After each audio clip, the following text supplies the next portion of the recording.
Okey, kita main balas komen dekat sini. Saya dah beli Nissan Almera 2016. Minyak jimat, kabin kemas, enjin senyap, spare part harga berpatutan dan senang dapat. Betul. Harga untuk barang spare part untuk kereta-kereta Nissan Almera ni memang murah sebenarnya. Okey.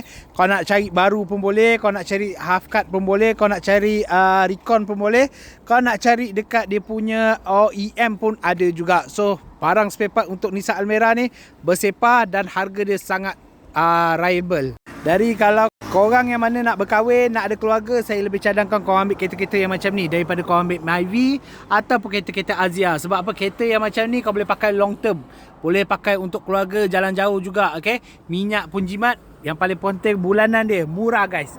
Bawah 500 kau boleh dapat full loan dah. Okay? So siapa yang berminat nak dapatkan info pasal Black Edition punya ni, tahun 2019 pun ada, tahun 2020 punya pun saya ada untuk Nissan Almera Black Edition ni. Yang mana nak beli secara tunai pun boleh juga, tak ada masalah.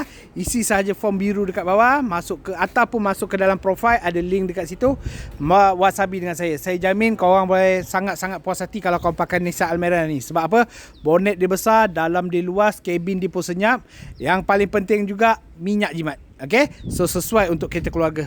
So siapa yang nak dapatkan lebih info pasal Nissan Almera ni, terus sahaja pergi ke profile, tekan link dekat situ, masuk ke rumah hijau saya. Kita sembang nanti. Saya buat kiraan A to Z. Kalau korang dah submit loan pun secara percuma. Penghantaran kita seluruh Semenanjung tanpa sebarang cas. Okay? Nak mencari kereta terpakai, cari saya Syahrin di Maf Auto. Assalamualaikum guys.